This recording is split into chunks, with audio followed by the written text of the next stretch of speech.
언제까지 버틸 수 있을까요? 18. 박선주는 좁은 재봉소 안에서 바늘과 실만 붙잡고 있었습니다. 등 뒤로 술 냄새가 다가오고 아버지의 한숨과 새엄마 김미선의 날카로운 눈빛이 그녀를 압박했습니다. 선주야, 저녁 준비 안 하니? 그 한마디, 그 시선만으로도 마음이 조각나 버릴 것 같았습니다. 하지만 바늘이 천을 뚫는 소리, 그것만이 그녀를 지금 여기 살아있게 만들었습니다. 그리고 어느 날 재봉소 서랍 속에서 발견한 쪽지 한 장. 도와줘. 나 여기서 나가고 싶어. 김미선의 글씨였습니다. 선주만큼이나 아니 그보다 더 고통스러운 사람. 하지만 선주는 어떻게 도와줄 수 있을까요? 자신도 구하지 못하면서 결심했습니다. 살기 위해 떠나야만 한다고. 시청하시기 전에 구독과 좋아요로 함께 응원해주세요. 서울 변두리, 낡은 건물 사이로 비집고 들어선 작은 재봉소가 있었습니다. 간판도 없는 그곳에서 박선주는 오늘도 바늘을 들었습니다. 18살 그녀의 손은 또래보다 거칠었고 눈빛은 나이보다 깊었습니다. 재봉틀 앞에 앉은 선주의 손끝이 천천히 움직였습니다. 낡은 코트에 찢어진 안감을 꿰매는 일이었습니다. 바늘이 천을 뚫고 지나갈 때마다 규칙적인 소리가 좁은 방 안을 채웠습니다. 그 소리만이 그녀를 지금 이 순간에 붙들어주는 것 같았습니다. 조심히 해. 손 다친다. 뒤에서 들려온 목소리에 선주의 어깨가 움찔했습니다. 아버지였습니다. 술 냄새가 먼저 다가왔습니다. 선주는 고개를 들지 않고 대답했습니다. 네, 아버지. 아버지는 딸의 뒤에 서서 한참을 지켜보았습니다. 선주는 그 시선이 등을 찌르는 것처럼 느껴졌지만 손을 멈추지 않았습니다. 바늘과 실에 집중하는 것만이 견디는 방법이었습니다. 선주가 재봉을 배운 것은 8살 때였습니다. 어머니가 떠난 뒤 아버지는 작은 재봉소를 차렸습니다. 처음에는 동네 사람들의 옷을 고치는 일로 생계를 이었습니다. 아버지의 손은 의외로 정교했습니다. 그는 딸에게도 바늘을 쥐어주었습니다. 이거 배워두면 굶어 죽지는 않는다. 그것이 아버지가 딸에게 준 유일한 가르침이었습니다. 하지만 세월이 지나며 아버지는 변했습니다. 술을 마시기 시작했고 점점 더 많이 마셨습니다. 그리고 2년 전 김미선이라는 여자가 집에 들어왔습니다. 재혼 상대라고 했습니다. 김미선은 선주보다 20살 많았지만 그보다 어린 것처럼 굴었습니다. 그녀는 아버지의 시선을 독차지하고 싶어 했습니다. 확인받고 싶어 했습니다. 사랑을, 관심을, 존재를. 선주야, 저녁 준비 안 하니? 김미선의 목소리가 부엌에서 들려왔습니다. 선주는 재봉틀에서 일어났습니다. 바늘에 찔린 손가락 끝이 욱신거렸지만 내색하지 않았습니다. 부엌으로 가는 짧은 복도에서 선주는 벽에 걸린 사진을 보았습니다. 어린 시절 아버지와 찍은 단 한 장의 사진이었습니다. 그때 아버지는 웃고 있었습니다. 그 웃음이 진짜였는지 선주는 이제 기억하지 못했습니다. 저녁 식탁은 조용했습니다. 아버지는 소주를 마셨고 김미선은 계속 말을 걸었습니다. 선주는 밥을 먹는 척하며 시간이 지나기를 기다렸습니다. 당신 오늘 내 말 들었어요? 나 혼자 이렇게 애쓰는데. 김미선의 목소리에 날이 서 있었습니다. 아버지는 대답하지 않았습니다. 그녀의 얼굴이 일그러졌습니다. 대답은 해야지. 난 당신한테 사랑받으려고 여기 온 건데. 선주는 숟가락을 내려놓았습니다. 공기가 무거웠습니다. 김미선의 눈빛이 선주를 향했습니다. 그 눈빛에는 무언가 뒤틀린 것이 있었습니다.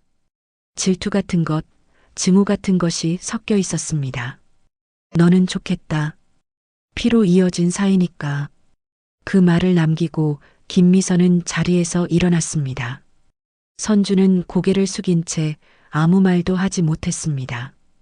밤이 되자 선주는 다시 재봉소로 돌아갔습니다. 손님이 맡긴 옷들이 쌓여 있었습니다.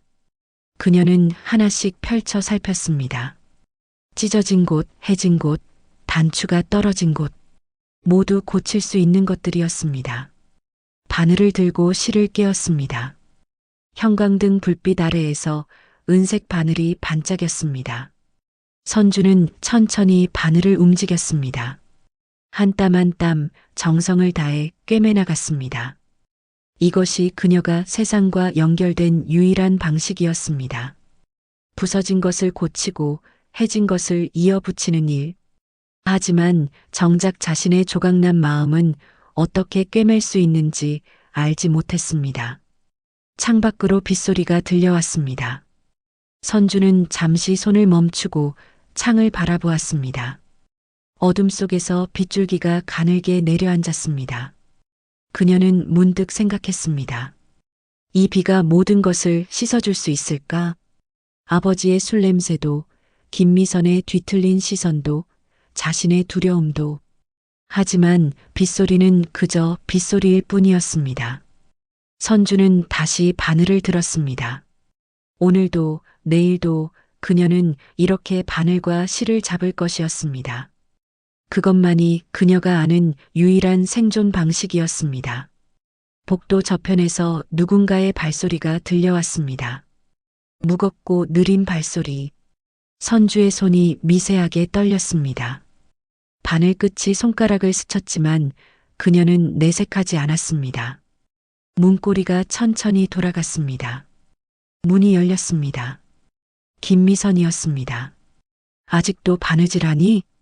선주는 고개를 들지 않고 대답했습니다. 네. 내일까지 해야 하는 일이에요. 김미선은 재봉소 안으로 들어와 문을 닫았습니다. 그녀의 발걸음이 선주 뒤로 다가왔습니다. 공기가 무거워졌습니다. 너 나 무시하지? 선주의 손이 멈췄습니다.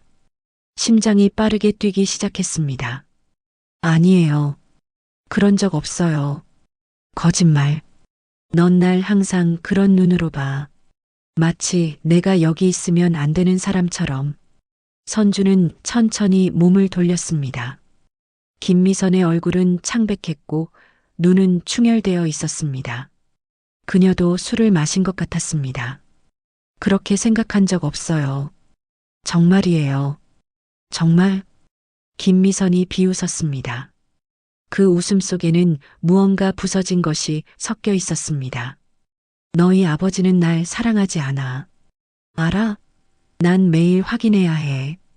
매일 물어봐야 해. 그런데도 대답이 없어. 선주는 아무 말도 할 수 없었습니다. 김미선의 목소리는 떨리고 있었습니다.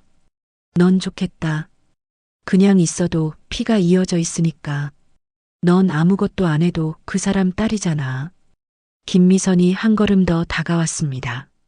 선주는 본능적으로 뒤로 물러났습니다.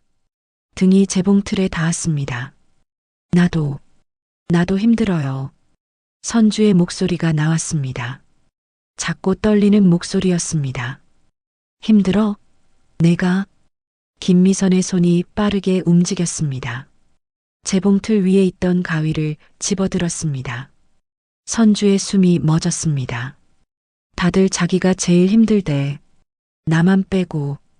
김미선의 손이 떨렸습니다. 가위를 쥔 손이 허공에서 흔들렸습니다. 선주는 그 손을 바라보며 숨도 제대로 쉴 수 없었습니다. 그때 복도에서 아버지의 목소리가 들려왔습니다. 거기서 뭐 하는 거야? 김미선이 돌아섰습니다. 가위를 내려놓고 빠르게 방을 나갔습니다. 아버지와 스쳐 지나가며 그녀가 중얼거렸습니다. 당신은 아무것도 몰라. 아버지는 재봉소 문턱에 서서 선주를 바라보았습니다. 술 냄새가 복도까지 풍겼습니다. 괜찮냐? 선주는 고개를 끄덕였습니다. 목소리가 나오지 않았습니다. 그 사람, 요즘 이상해. 조심해라. 그 말을 남기고 아버지도 돌아섰습니다. 선주는 혼자 재봉소에 남았습니다. 손이 떨렸습니다. 무릎이 풀려 바닥에 주저앉았습니다.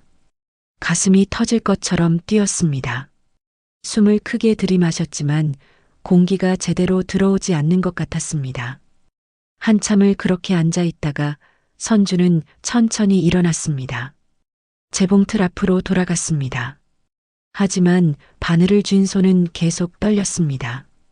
다음 날부터 선주는 더욱 조심스러워졌습니다. 김미선과 마주치지 않으려 노력했습니다. 식사 시간을 피하고 재봉소에서 더 오래 머물렀습니다. 하지만 작은 집에서 피할 수 있는 공간은 많지 않았습니다. 어느 저녁 선주는 부엌에서 설거지를 하고 있었습니다. 싱크대 앞에 서서 그릇을 닦는데 뒤에서 인기척이 났습니다. 돌아보니 김미선이 서 있었습니다. 미안해. 예상치 못한 말이었습니다. 선주는 손을 멈췄습니다. 그날 내가 이상했지. 미안해. 김미선의 목소리는 평소와 달랐습니다.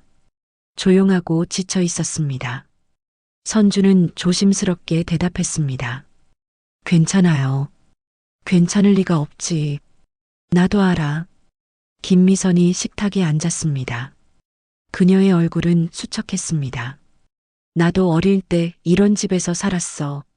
아버지가 술 마시고 어머니가 우는 집. 선주는 아무 말도 하지 못했습니다. 그래서 절대 그런 집을 만들지 않겠다고 다짐했는데 보니까 나도 똑같네. 김미선이 웃었습니다. 슬픈 웃음이었습니다. 넌 여기서 나가는 게 좋을 거야. 나처럼 되기 전에. 선주의 가슴이 먹먹해졌습니다. 김미선은 일어서서 방으로 들어갔습니다. 그날 밤 선주는 잠을 이룰 수 없었습니다. 천장을 바라보며 김미선의 말을 곱씹었습니다. 여기서 나가라고. 나처럼 되기 전에. 하지만 어디로 가야 할까요? 18살 고등학교도 제대로 다니지 못한 그녀가 갈 곳이 있을까요? 재봉 기술만 있었습니다. 바늘과 실을 다루는 솜씨. 그것만이 그녀가 가진 전부였습니다. 다음 주 상황은 더 나빠졌습니다. 아버지와 김미선의 다툼이 잦아졌습니다. 밤마다 고함 소리가 들렸습니다. 깨지는 소리도 들렸습니다. 선주는 재봉소에 틀어박혀 귀를 막았습니다. 그러던 어느 날 선주는 재봉소에서 작업을 하다가 이상한 것을 발견했습니다. 자신의 작업대 서랍 안에 쪽지가 있었습니다. 도와줘. 나 여기서 나가고 싶어. 김미선의 글씨였습니다. 선주는 쪽지를 들고 한참을 서 있었습니다. 김미선도 괴로워하고 있었습니다. 선주만큼이나 어쩌면 더. 하지만 선주는 어떻게 도와줄 수 있을까요? 자신도 구하지 못하는데. 그날 저녁 선주는 결심했습니다. 이웃 김희주 아주머니를 찾아가기로. 그분은 어머니의 먼 친척이었고 가끔 선주를 걱정해주곤 했습니다. 선주는 쪽지를 주머니에 넣고 재봉소를 나섰습니다. 복도는 어두웠습니다. 거실에서는 텔레비전 소리만 들렸습니다. 밖으로 나서는 순간 선주는 깨달았습니다. 자신이 살기 위해서는 이곳을 떠나야 한다는 것을, 그리고 그 시간이 얼마 남지 않았다는 것을. 김희주 아주머니의 집은 골목 끝에 있었습니다. 선주는 초인종을 눌렀습니다. 한참 뒤에 불이 켜지고 문이 열렸습니다. 선주야, 이 밤에 무슨 일이니? 아주머니의 얼굴에 놀람이 번졌습니다. 선주는 입을 열려다 말을 잃었습니다. 목이 메었습니다. 들어와. 어서. 아주머니가 선주를 안으로 이끌었습니다. 따뜻한 거실에 앉자 그제야 선주의 몸이 떨리고 있다는 걸 깨달았습니다. 무슨 일인지 천천히 말해봐. 선주는 한참을 침묵했습니다. 무엇부터 말해야 할지 몰랐습니다. 아주머니는 따뜻한 차를 내왔습니다. 집에 더 이상 있을 수가 없어요. 선주의 목소리는 작았습니다. 아주머니의 표정이 굳었습니다. 아버지가 또 술을 드시니? 그것만이 아니에요. 새엄마가 그분도 힘들어 하세요. 말이 끊겼습니다. 선주는 주머니에서 쪽지를 꺼냈습니다. 아주머니가 쪽지를 읽었습니다. 이 사람도 나가고 싶어 하는구나. 네. 근데 저는 어떻게 해야 할지 모르겠어요. 아주머니는 한숨을 쉬었습니다. 그리고 선주의 손을 잡았습니다. 선주야, 넌 나가야 해. 지금. 하지만 내가 거기 있으면 아무것도 나아지지 않아. 내 아버지도 그 사람도 너도 모두 망가질 뿐이야. 선주는 고개를 숙였습니다. 눈물이 떨어졌습니다. 어디로 가요? 전 아무것도 할 줄 아는 게 없는데. 바느질 하잖니. 그거면 충분해. 아주머니가 선주의 얼굴을 들여다보았습니다. 내가 아는 사람이 있어.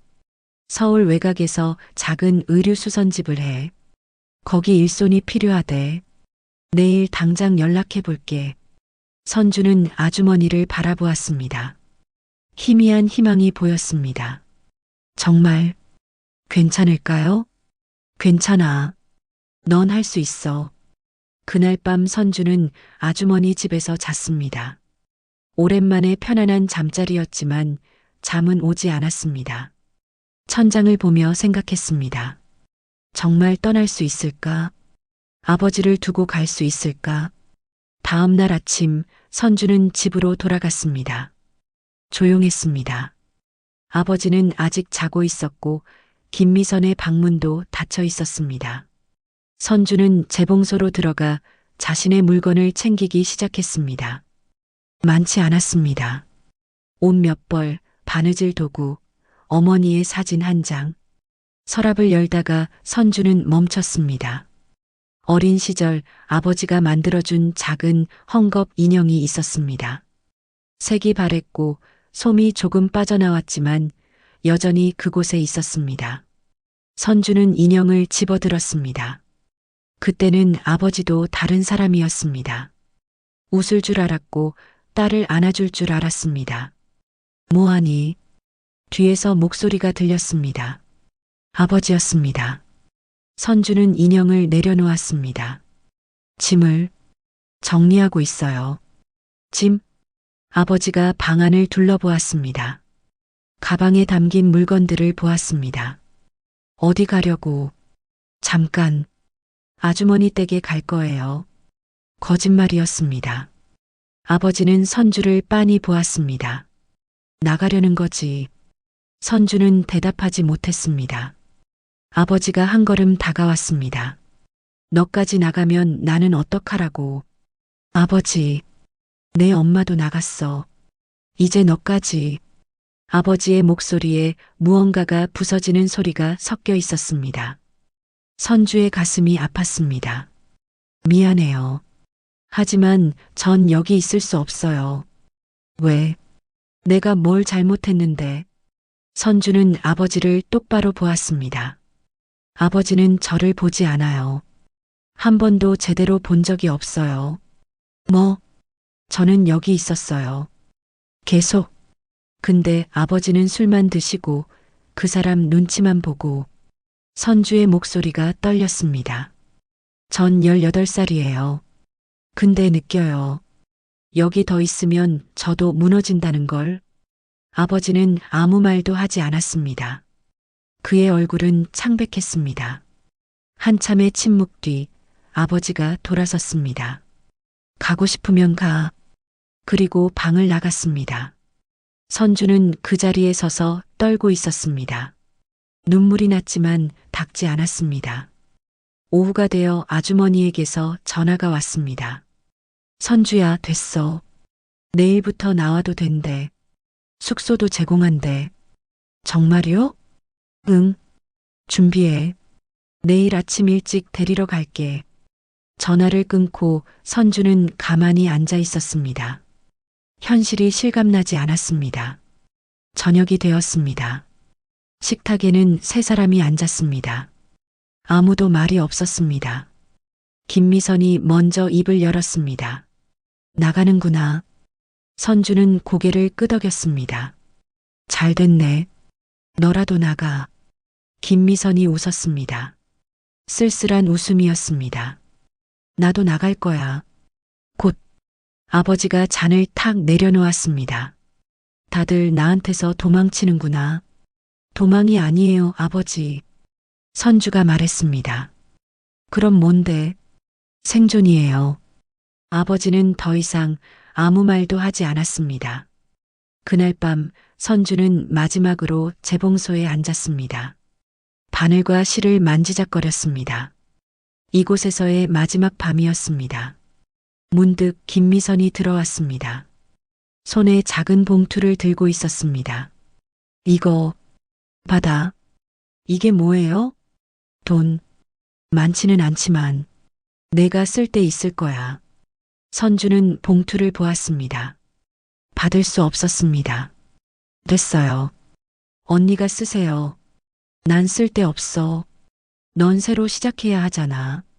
김미선이 억지로 선주의 손에 봉투를 쥐어주었습니다.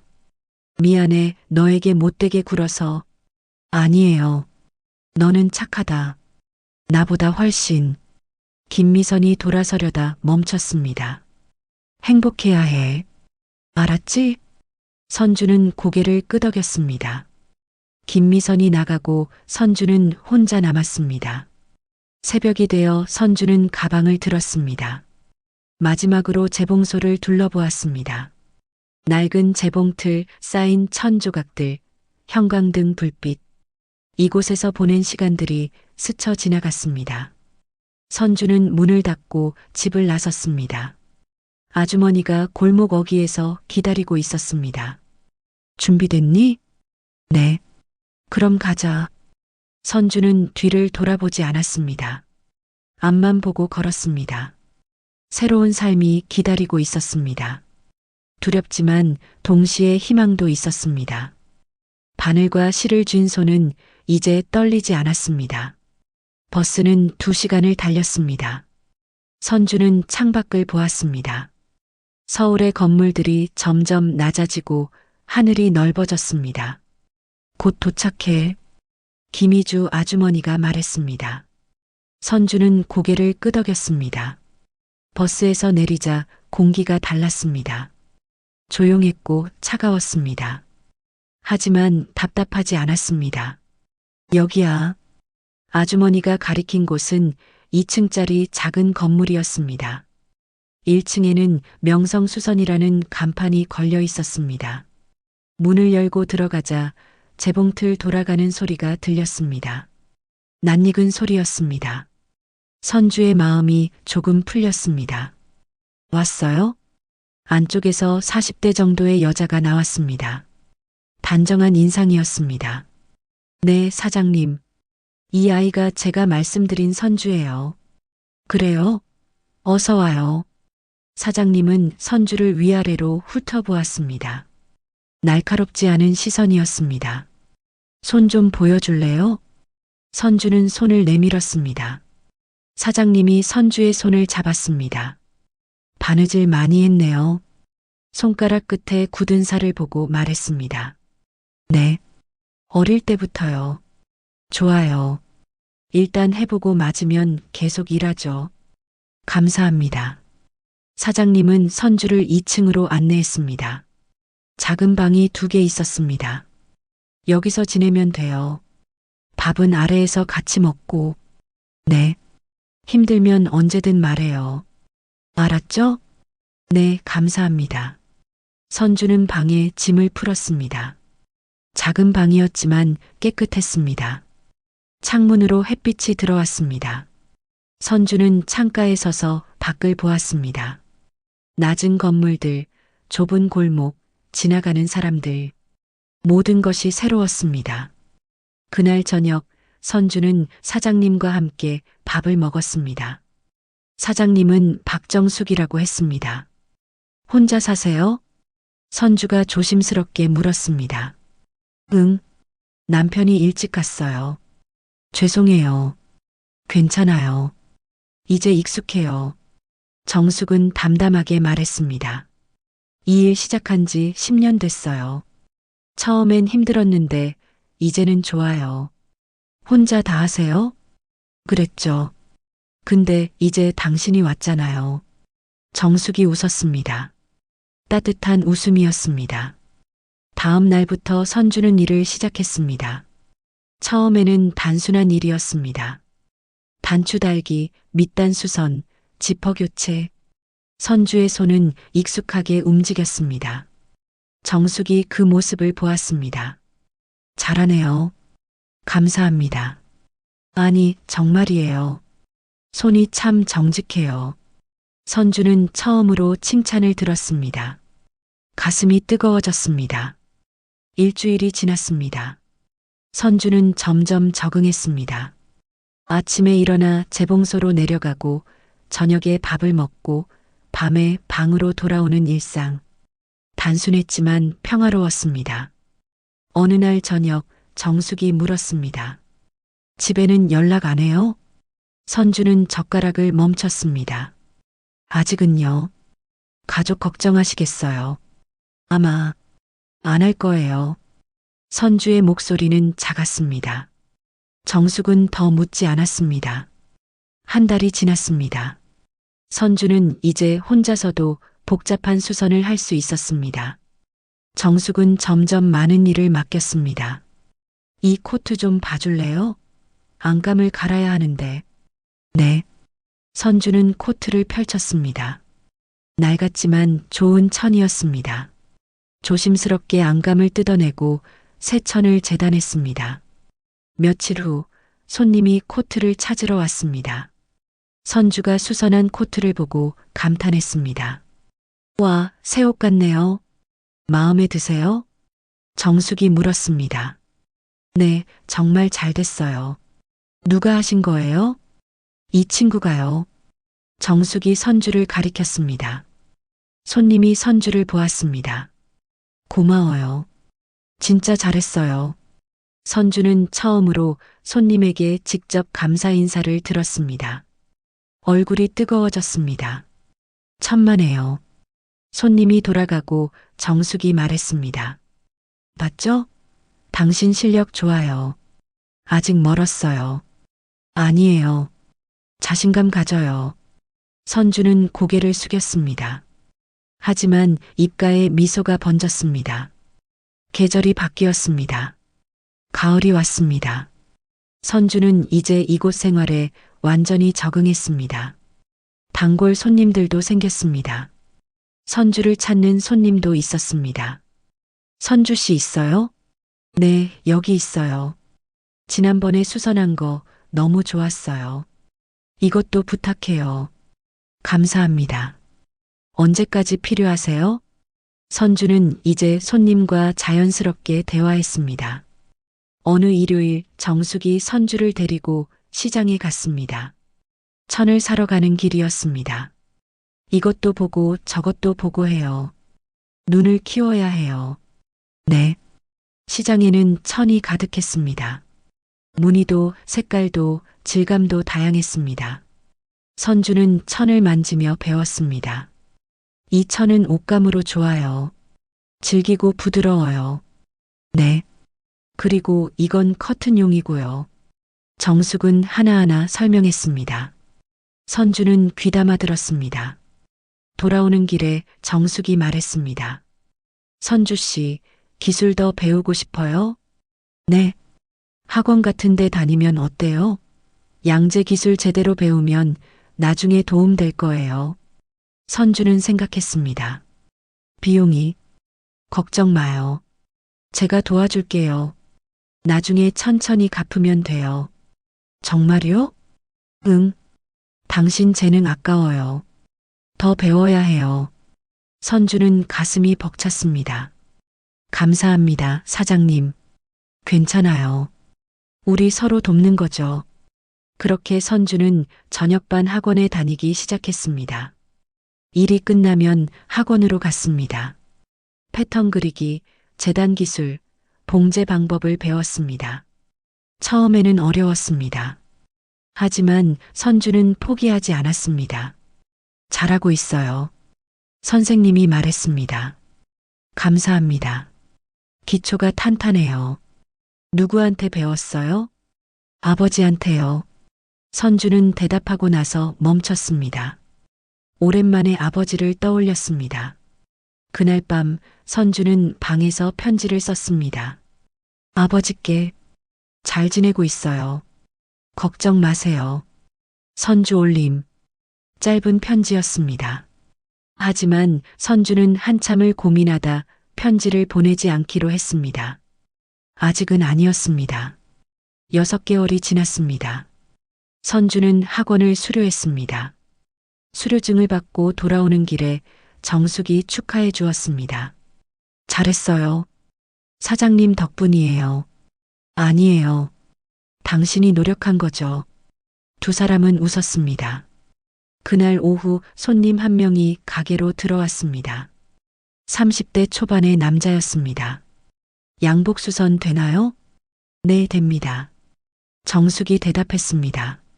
남자는 양복을 내밀었습니다. 소매 길이 줄여주세요. 네. 언제까지 필요하세요? 일주일 안에요. 선주가 양복을 받았습니다. 남자와 눈이 마주쳤습니다. 남자가 웃었습니다. 잘 부탁해요. 네. 남자가 돌아가고 정숙이 말했습니다. 저 사람 이 근처 학교 선생님이에요. 그래요? 응. 좋은 사람이에요. 선주는 양복을 펼쳤습니다. 깔끔한 양복이었습니다.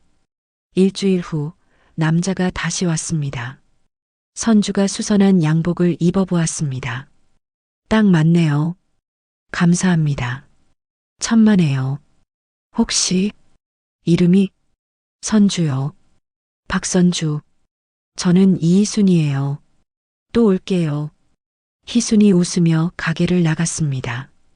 그날 이후 희순은 자주 가게에 들렀습니다. 처음에는 수선 때문이었습니다. 하지만 점점 그냥 들르기 시작했습니다. 커피 사왔어요. 아, 감사합니다.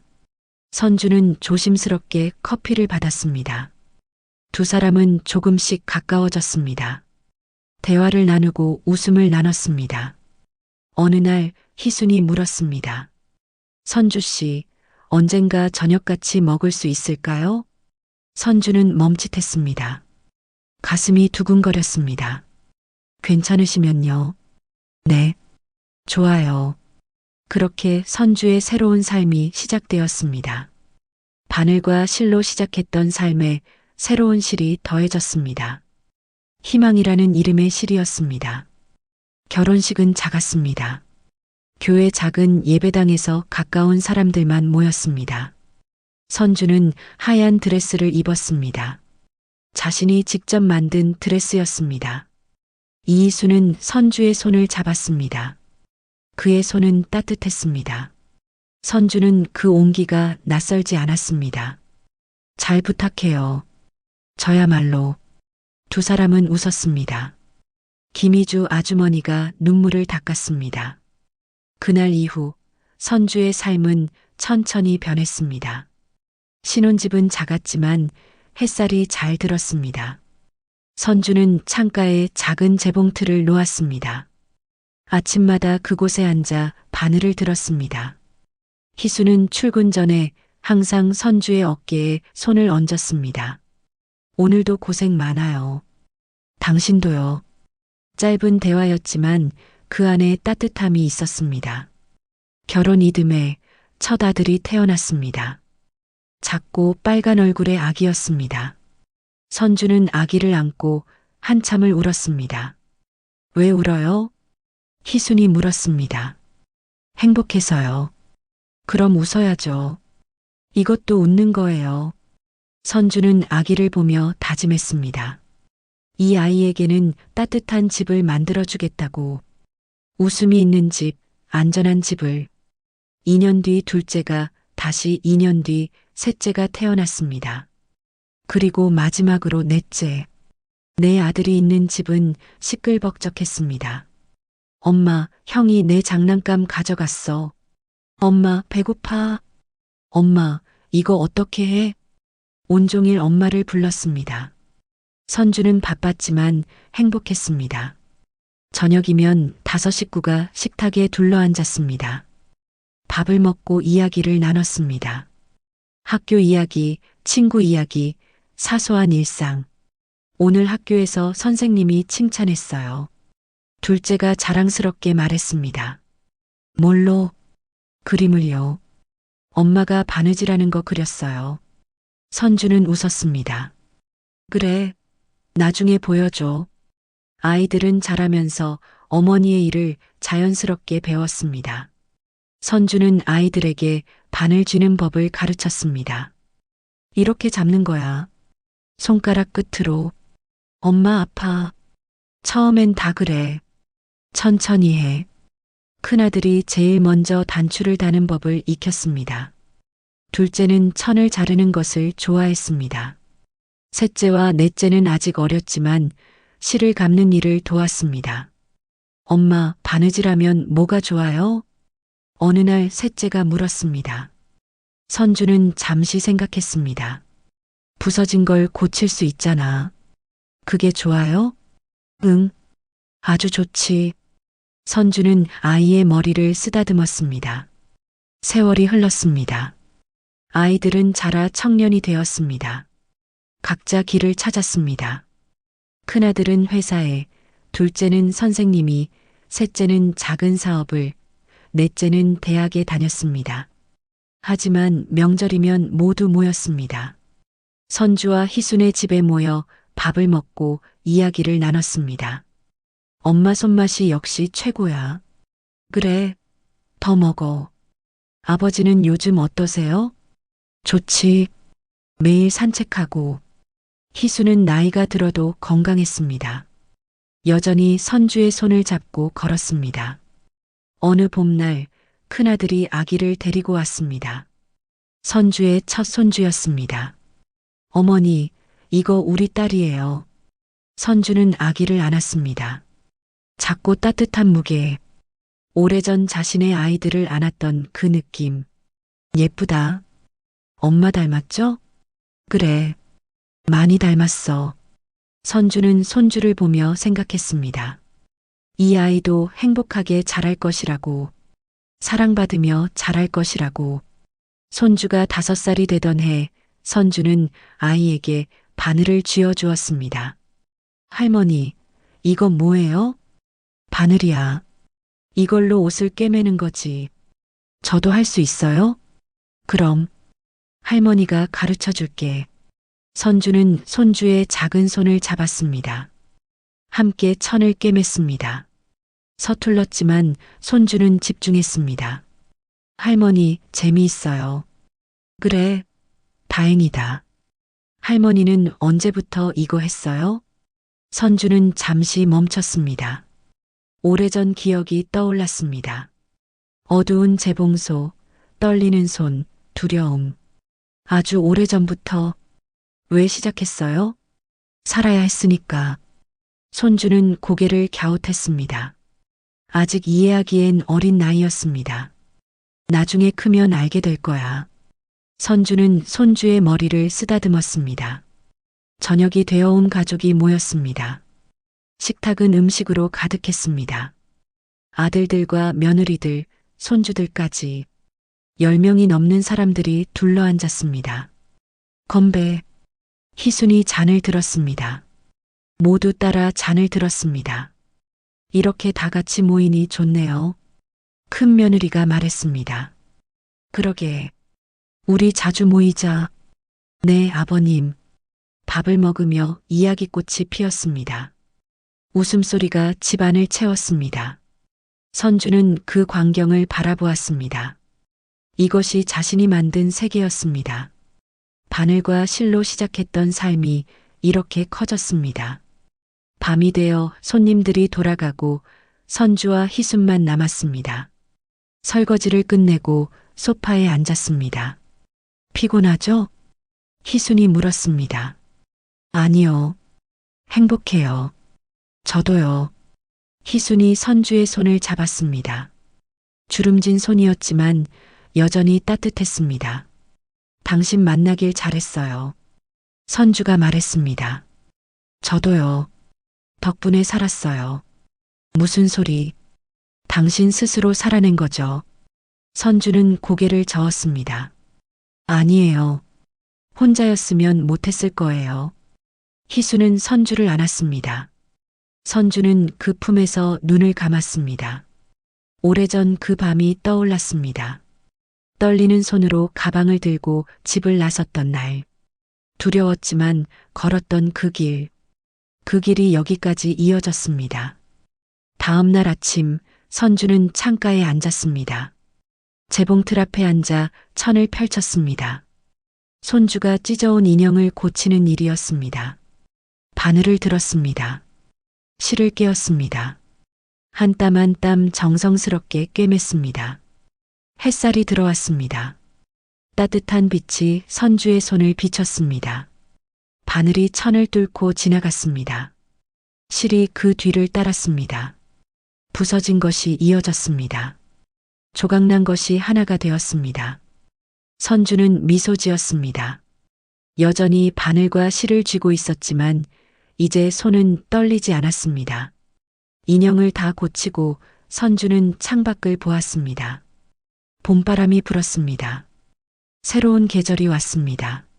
할머니, 손주가 뛰어왔습니다. 다 고쳤어요? 응, 다 고쳤어. 선주는 인형을 건넸습니다. 손주가 환하게 웃었습니다. 고마워요, 할머니. 천만에. 손주가 인형을 안고 뛰어갔습니다. 선주는 그 뒷모습을 보며 생각했습니다. 이 아이는 행복할 것입니다. 사랑받으며 자랄 것입니다. 그리고 언젠가 이 아이도 누군가의 부서진 것을 고쳐줄 것입니다. 바늘과 실로 혹은 다른 방법으로 그렇게 삶은 이어집니다. 한 세대에서 다음 세대로 실처럼 연결되어 흘러갑니다. 선주는 재봉틀을 덮었습니다. 오늘의 일을 마쳤습니다. 창밖에서는 아이들의 웃음소리가 들려왔습니다. 선주는 그 소리를 들으며 고개를 끄덕였습니다. 이것으로 충분했습니다.